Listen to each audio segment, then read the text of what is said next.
só o amor pelos outros nos salva do amor por nós mesmos. Isso é Freud, teorizando sobre o amor que, via de regra, é um sentimento narcisista. Mas e quando o amor pelo outro faz a gente se perder da gente mesmo, da nossa essência?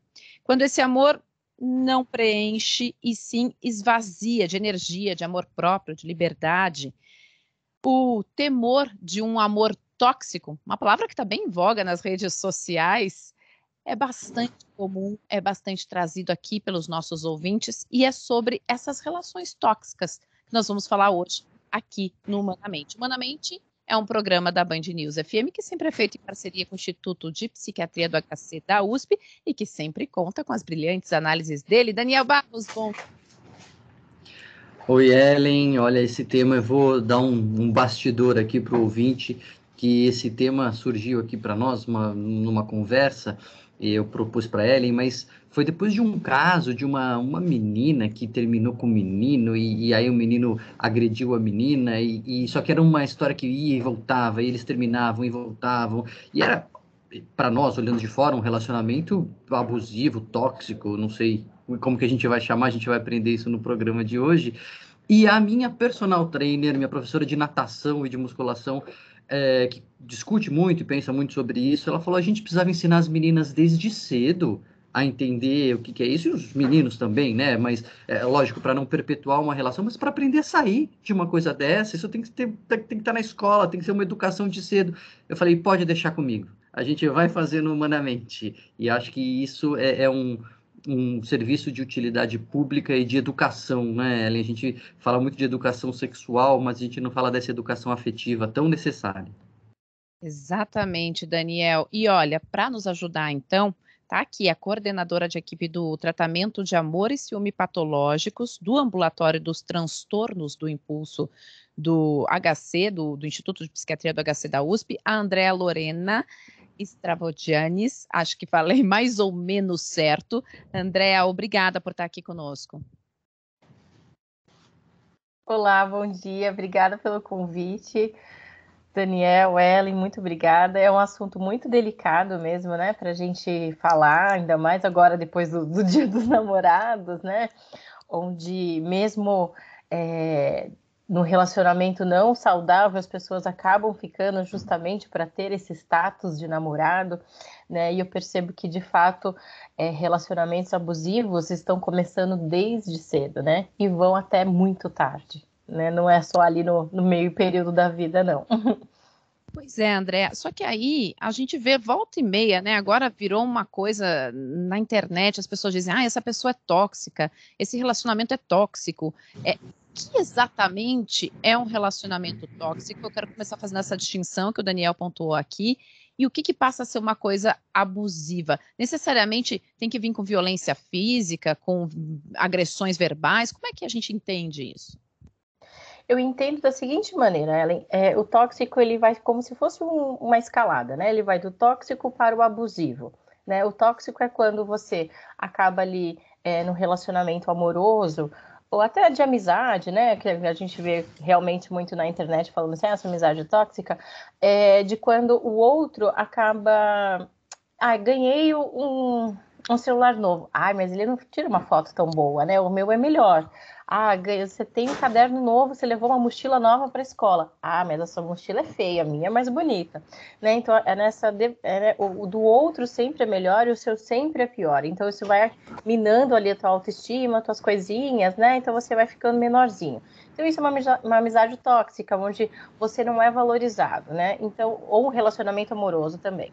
E vai se tornando abusivo quando, de fato, tem uma agressão verbal ou uma agressão física, né, ou uma agressão também emocional, vamos chamar desses 3 tipos de agressão, e onde a sua palavra não é levada em consideração, onde você não é valorizada, né, onde você é subestimada, vem muito com aquele discurso assim, você é louca, deixa a sua opinião não importa, depois você faz isso, você trabalha depois, vamos passear e você depois estuda, isso daí não tem problema, né, isso daí você consegue, isso daí não tem importância. né? Se seu trabalho não é nada demais, depois você faz, né? Então é sempre desvalorizando a sua postura, suas opiniões, você como um todo, né? E vai se tornando abusivo porque vem a agressão de fato, né? Agressão emocional, e aí depois passa para agressão verbal, você é idiota, e daí para baixo, né? E aí pode culminar, então, numa agressão física. Eu acho importantíssima essa distinção, Andréa, e aí eu queria fazer uma parte aqui, Ellen, porque, de forma geral, na medicina, na psiquiatria e nos fenômenos mesmo da sociedade, o que é grave tende a ser mais raro, né? É mais comum um fenômeno mais leve, e aí, enfim, a gravidade vai tornando mais raro. Ou seja, dando um exemplo para o ouvinte entender, é mais comum um empurrão do que um soco, e o soco é mais comum do que uma facada, que é mais comum do que um tiro, sei lá, né? Tô falando assim, as coisas mais graves tendem a ocorrer menos. Então, antes de a gente falar do relacionamento abusivo, que eu acho que é um tema importantíssimo e a gente precisa falar, a gente precisa discutir também para o ouvinte se reconhecer e prestar atenção desse relacionamento que você falou que é tóxico, né? Porque imagino que ele seja mais comum até do que o relacionamento abusivo, que não acontece só no relacionamento afetivo, acontece também nos relacionamentos de amizade, e é muito mais comum do que a gente imagina. E um jeito que eu gosto de usar para ilustrar, porque o ouvinte pensa, tá bom, mas e aí, André, eu tô num relacionamento tóxico ou não? Essa minha amizade é tóxica ou não? Esse meu chefe é tóxico ou não? Do jeito que eu gosto de pensar é que todo mundo tem potencial. Todo mundo tá aqui para florescer de alguma coisa, de alguma forma, desabrochar. E o relacionamento tóxico é aquele que te faz murchar, como a Andrea disse, te coloca pequeno, né? Ela te coloca num lugar menor.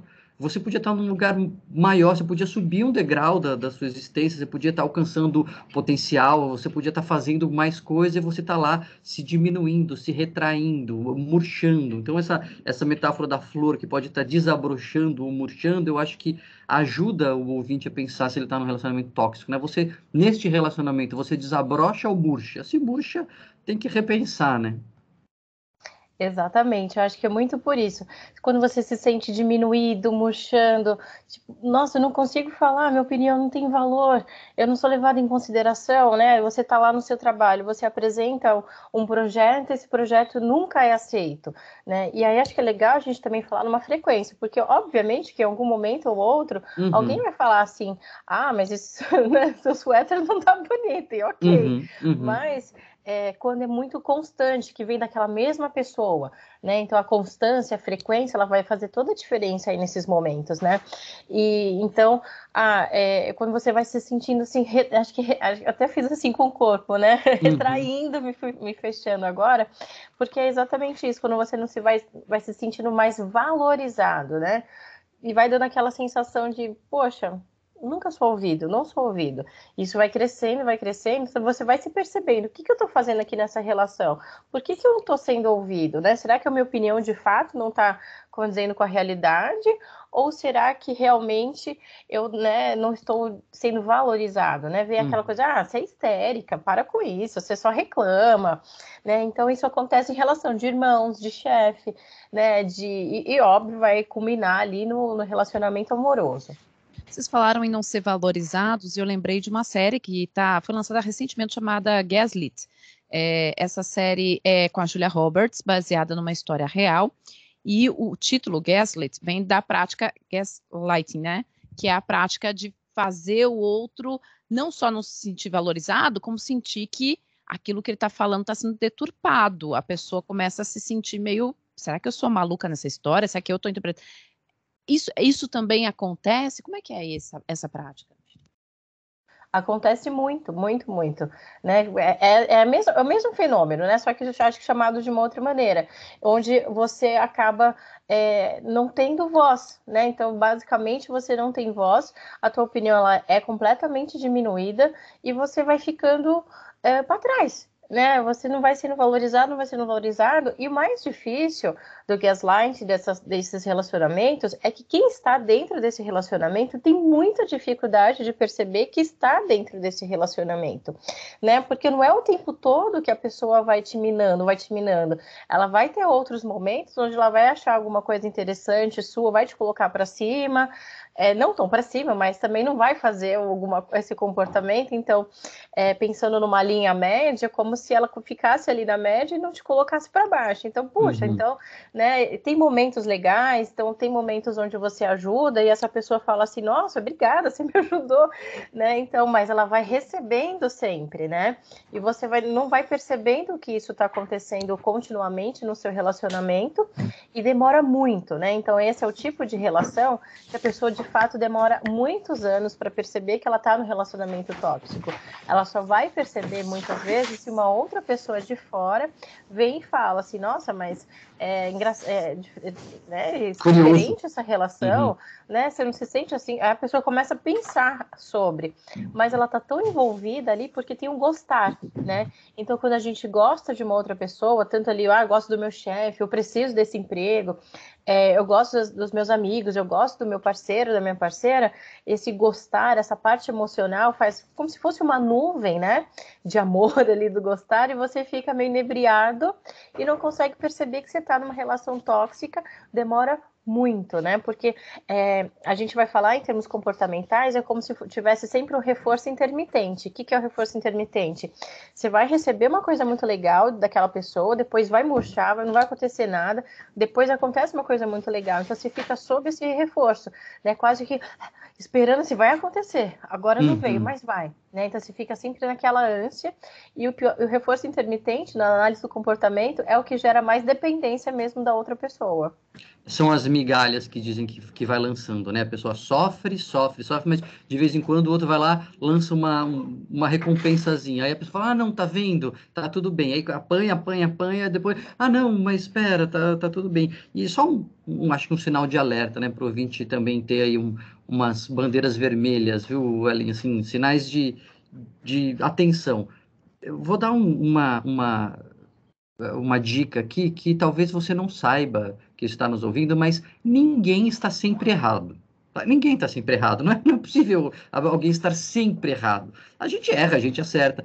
Quando você no relacionamento acha que você está sempre errado, a pessoa do outro lado coloca você sempre na posição errada, você, olha, bandeira vermelha aí, né? Esse é um sinal de alerta. Não é possível que você esteja sempre errado. Alguma coisa está errada é no relacionamento. Andréa, você falou sobre o círculo destas relações. É muito comum a gente ver amigos que estão ao redor de um casal que está nessa situação, dizendo assim, poxa, por que ele não sai? E aí você falou sobre, você e o Daniel, né, mencionaram as migalhas, as recompensas. É como se fosse um vício mesmo?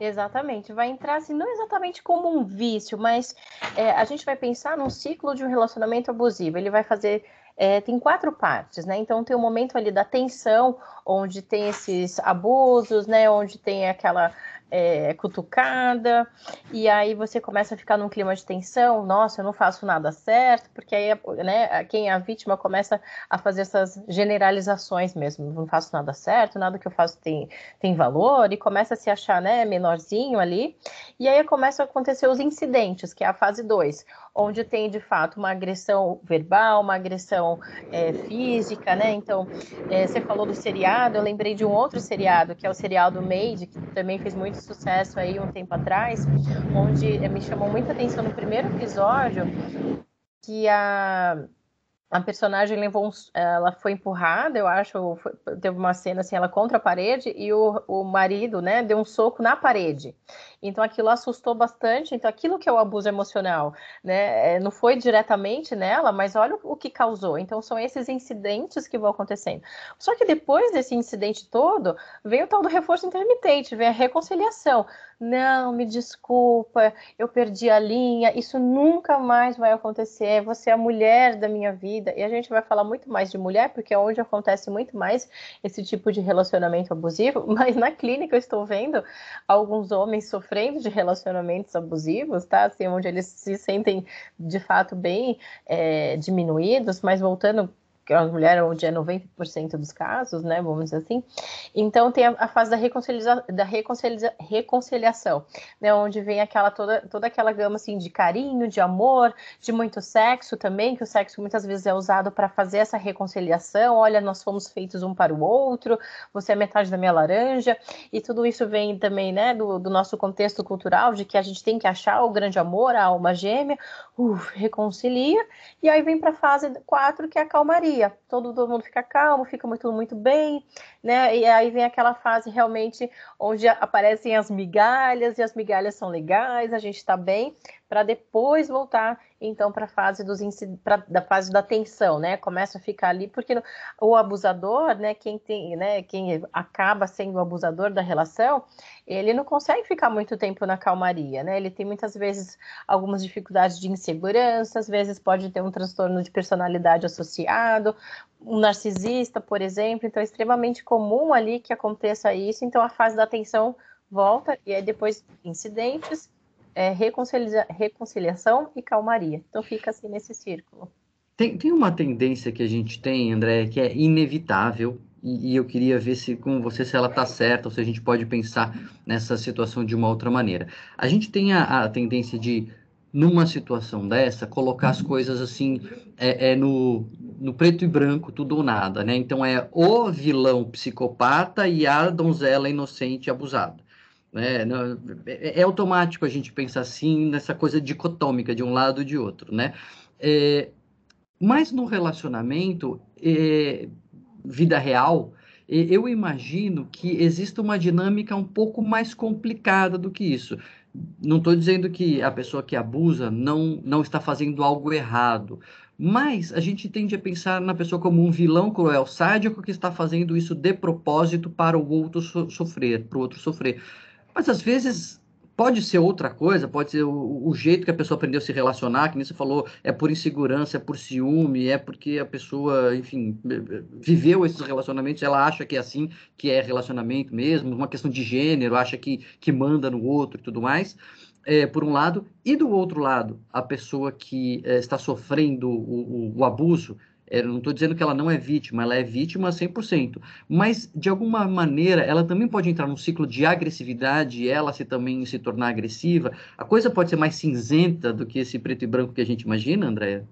Com certeza mesmo, assim, porque quem tá ali de vítima, ela é a vítima, a gente entende, óbvio que ela é a vítima, mas ela também tem questões emocionais que vão ativando o abusador, né, assim, quem tem e a gente costuma falar, assim, dos tipos de apego de Bowlby, né, ali, que são 3 tipos de apego. Vamos falar do apego seguro, que é aquele apego onde eu consigo me relacionar de forma saudável com outras pessoas, não vai se ligar a uma pessoa abusadora, que provavelmente tem um apego ali rejeitador, onde e quer dizer isso mesmo, eu rejeito antes de ser rejeitado, basicamente é isso.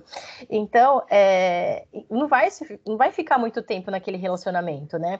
Então, para dar liga, para acontecer essa dupla, né, de abusador e abusado, o abusado, né, a vítima, ela também tem as suas inseguranças, suas dificuldades, as suas agressividades também para fazer esse link, né? Porque quem tem um apego seguro não vai ficar mais do que 2 meses nesse relacionamento, que é o prazo que começa ali 2, 3 meses, né? Que acaba o encantamento e de repente começam as agressões. Opa, tem alguma coisa estranha.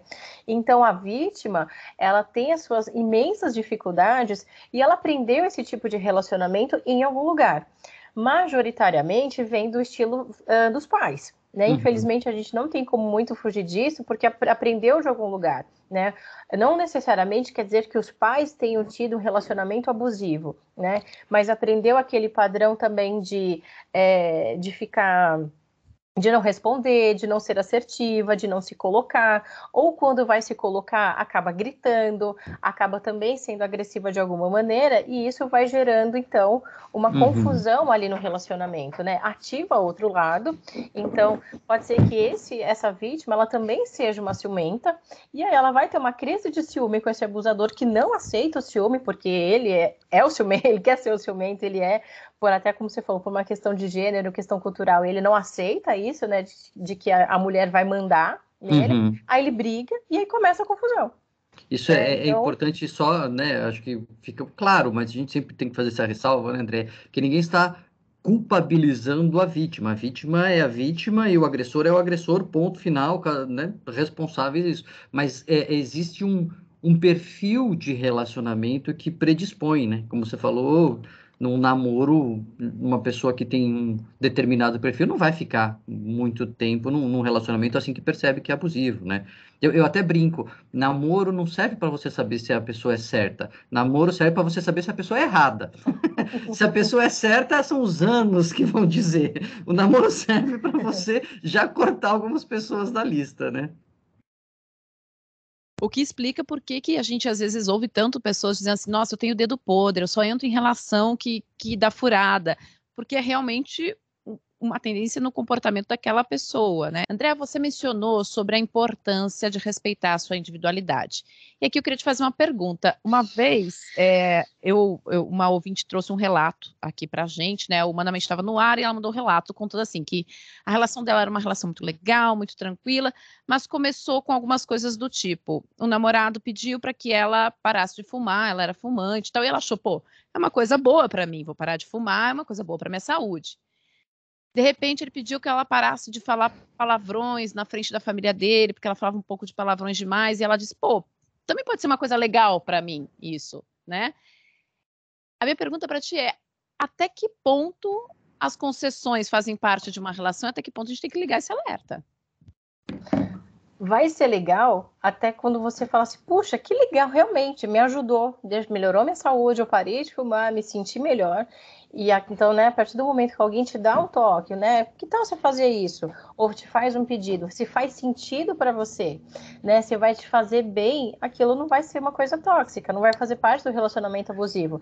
Mas a partir do momento onde você começa a perder a tua individualidade, a tua essência, né, e perder coisas que você já fazia há muitos anos, que faz parte do seu eu, aí sim, e aquela coisa, né, então, não encontra mais tanto seus amigos. Poxa, mas eu gosto muito dos meus amigos, sou uma pessoa super social, os meus amigos são todos para mim, a gente se conhece desde a infância, como assim não vou mais encontrar os meus amigos? Então incomodou é um sinal de alerta. Fez bem, não vai ser um sinal de alerta, né? Até porque no relacionamento amoroso saudável, a gente vai dar dicas pro nosso parceiro. Poxa, fala menos palavrão, né? Aqui na frente da minha família, tá pegando mal e tal, tem criança, né? Poxa, fuma menos, né? Vamos manter um estilo de vida mais saudável. O Daniel falou da natação, vamos nadar, vamos pedalar, vamos comer melhor, né? Então tudo isso vai trazer benefícios para você e para o relacionamento. A partir do momento, e aí, né, olha o que eu falei, vai trazer para o relacionamento também, mas a partir do momento que só traz benefícios para quem está pedindo e está te trazendo prejuízo, né, a sirene vermelha tem que gritar e você fica bastante alerta de que alguma coisa ruim está acontecendo. E sabe o que me ocorre aqui também, Ellen e André? Eu acho que o exemplo que a Ellen trouxe, ele é muito interessante, porque é um relacionamento que começa a se tornar não saudável, não vou dizer já que é abusivo, mas ele está caminhando para o tóxico, ali, faz isso, faz aquilo e tal, só que está disfarçado de bondades, né? Está disfarçado de, olha, sua vida vai ficar melhor, você vai se tornar uma pessoa mais chique, mais saudável, e vai dando essas dicas, mas tentando moldar a pessoa de um jeito que ela não é, né? Tá bom, então você está dizendo que tem que poder fumar? Não, eu não estou dizendo que tem que fumar, nem que não tem que fumar, mas uma outra característica aqui que me vem à mente, para a gente falar para o ouvinte, né? Um outro sinal de alerta, é da autonomia. É quanto eu estou fazendo isso porque eu entendi a partir do input do meu parceiro, da minha parceira, que isso é bom para mim e, puxa, resolvi fazer. Ou o quanto não, putz, que droga, eu queria continuar fazendo, mas estou fazendo só porque o outro não vai me deixar em paz se eu não parar de fazer ou se eu não começar a fazer aquilo. Aí eu não sou autônomo, aí eu sou heterônomo, né? Como diziam outros teóricos lá, o Piaget que dizia isso. A autonomia, eu entendi a norma fez sentido para mim, esse comportamento, e eu abracei. Às vezes é porque até eu quero agradar, porque eu vejo o outro feliz quando eu faço isso, e aí eu faço, mas eu faço porque eu quero ver o outro feliz. Né? De alguma maneira eu introjetei aquela norma, ou aquele comportamento, ou, enfim, aquela dica. Agora, tudo bem, é para ficar mais saudável, para ficar mais chique, é para ficar mais inteligente, é para ficar mais forte, mais bonito, mas eu não quero, isso vai contra a minha essência, eu estou fazendo obrigado, enfim, eu estou murchando. de alguma maneira eu estou murchando. Volto à metáfora da Uhum. botânica, né? Às vezes você tem que podar um pouquinho para crescer, né? Numa metáfora botânica. E tudo bem, o relacionamento é uma poda ali de um para o outro, de outro para um, mas é para crescer de qualquer forma, né? E não para murchar. Daniel, só vou fazer um adendo na sua fala, que assim, se eu estiver fazendo muito somente para agradar o outro, eu também tenho que ficar em alerta, Claro, né? claro, é verdade. Porque aí entra na questão do amor patológico, né? Que as pessoas com amor patológico acabam se doando tanto, fazendo tanto só pelo outro, né? Uhum. Fez sentido para mim, mas eu tô fazendo só pelo outro, aí, ops, não, né? Fez sentido para mim, eu tenho que, gostei do que você falou, autonomia, mas para mim, né? Primeiro para mim, depois para o outro, né? Senão a gente vai ficar também fazendo somente as coisas pelo outro e desanda, né? Aí murcha de vez, né? Então eu acho que é quando essa parte da flor tá maravilhosa, quando você se sentir murchando, tipo, sem graça, né? E o relacionamento vai perdendo a graça totalmente, né? Porque você acaba vivendo para o outro. E aí, se Uhum. tratando de uma pessoa saudável, não aguenta mesmo, né? Exato, é. Fica totalmente sem graça o relacionamento. Agora, vocês dois trouxeram aqui nessa questão da autonomia, da individualidade, e você mencionou a questão de manter coisas que são minhas, que são muito características minhas, né? Então, eu sou uma pessoa sociável, não posso deixar de ser uma pessoa sociável. O que é importante para um casal quando começa uma relação? Quer dizer, é importante manter sua rotina, manter seus convívios, seus trabalhos, seus hobbies. O que é importante para que você possa nutrir essa relação saudável? E uma segunda pergunta, e aí já vou emendando aqui, porque lembro também que chegou recentemente aqui de uma ouvinte, que é o seguinte: andou na moda, muito em moda, esse ano se falou muito nessa coisa de recuperar o abusivo. Ah, não, eu vou conseguir fazer ele virar um cara melhor, isso vai mudar, é só uma fase na vida dele. Se recupera? Eu vou começar já respondendo essa última. Jamais. Não, ele vai se recuperar, né, o abusador, ele vai se recuperar se ele entrar num tratamento, se ele fizer psicoterapia, se ele tiver acompanhamento psiquiátrico se necessário, né, se ele estiver disposto a se recuperar. Mas dentro do relacionamento, o amor da parceira não vai recuperar, né? E isso é um jogo mental que acontece ali na parceira, na abusada, que ela vai pensando assim, não, vai dar certo, eu vou conseguir fazer ele mudar. Quando a gente, não, aí a gente tá ficando, né? Então, quando a gente namorar, eu tenho certeza que ele vai mudar. Aí começa a namorar. Quando a gente fica noivo, aí sim, vai ser o tchan. Aí fica o noivo. Quando a gente casar, eu tenho certeza. Aí quando a gente tiver filho, quando tiver 10 filhos, eu tenho certeza que ele vai mudar. Não vai mudar, porque o padrão de comportamento dele é daquela maneira, né? Uhum. Ele funciona daquele jeito, e para ele quebrar o padrão de comportamento, vai ter que querer muita mudança, né? Eu costumo falar assim para as mulheres que vão lá no consultório, assim, ele vai mudar. Bom, tá tão difícil você mesma mudar o seu comportamento, o que faz você pensar que magicamente, sem nenhuma intervenção psicoterapêutica, o seu parceiro vai mudar, assim, plim, né? Não vai ter como. A pessoa tem que estar um pouco mais disposta a querer olhar para os seus comportamentos, para as suas dificuldades, para os seus gatilhos também, né? Então, assim, a gente aprendeu culturalmente que o amor muda tudo, que o amor move montanhas. Olha, pode ser que em relacionamentos saudáveis ele possa mover montanhas, mas no relacionamento abusivo a montanha vai ficar lá no meio realmente, não vai dar, porque né, não é só o amor que vai fazer mudar. Então, por essa via, se você já está pensando, ouvinte, nossa, meu amor vai mudar, já fique esperta que realmente isso não vai acontecer. E a gente adora as histórias excepcionais, né? Então, assim, a gente só ouve a história do sujeito que comprou o bilhete de loteria e ganhou, né? Ninguém faz matéria de reportagem, ninguém posta na rede social o bilhete de quem não ganhou. Então, assim, o que eu quero dizer com isso? Você pode ter ouvido a história de uma pessoa que tinha um relacionamento abusivo e conseguiu, por sei lá como, né? Salvar a pessoa, o casamento, mas é uma em 1 milhão, assim, nada indica que você vai ser a sortuda ou o sortudo da vez. Então, de fato, eu acho que o que o André está dizendo, e ficou bem claro, né, não é que a pessoa abusiva, ela vai ser abusiva sempre, porque tem vários também padrões de abusadores, né? Ou de relacionamentos abusivos, né, Andréia? Tem, que nem a gente falou, o sujeito que ele é mau mesmo, ele tem um transtorno de personalidade, ele é cruel, ele faz porque acha que tem que fazer, porque é ruim mesmo. E aí, acho que nem tem muito jeito mesmo para essa pessoa, mas tem gente que tem um padrão, aprendeu, se desenvolveu assim, e se cair a ficha, e se buscar tratamento, e se perceber que precisa mudar, essa pessoa até pode mudar, mas não vai acreditando que é só a insistência no amor, né? Assim, a pessoa tem que realmente demonstrar que entendeu e caminhar na direção da mudança, né?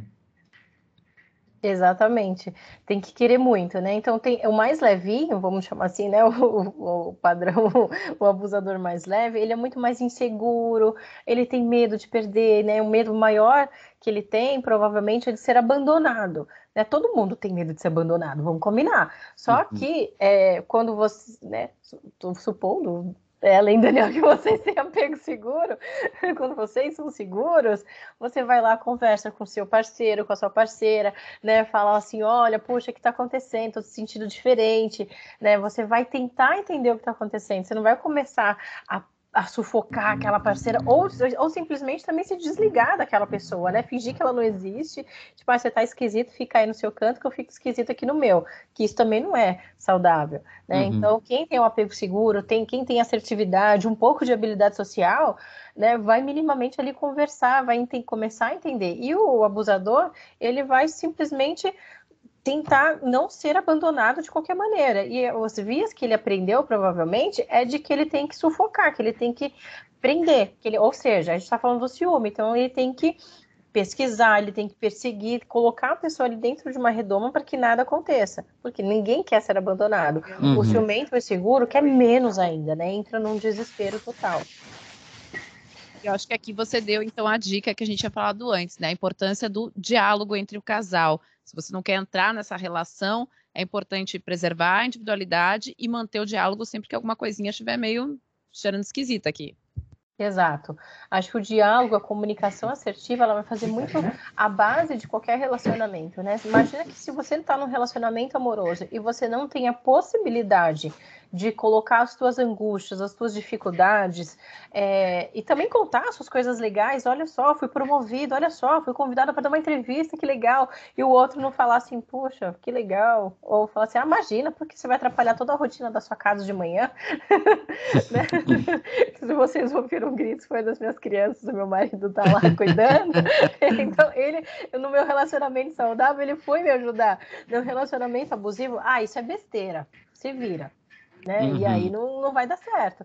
Então, ter essa cumplicidade. E para ter a cumplicidade, a afinidade, a gente precisa conversar. Né? Tem um estilo de amor que a gente chama na teoria de pragmático, de pragma, que me veio muito na cabeça, que os nossos valores para o relacionamento dar certo, nossos valores e o que a gente quer dos nossos objetivos de relacionamento tem que estar alinhados, né? Tem que ser um pouco pragmático aí também, porque não adianta você começar um relacionamento e você não se comunicou com o seu parceiro, com a sua parceira, e você não quer ter filhos, e o seu parceiro quer ter 10 filhos, você já está começando tudo errado.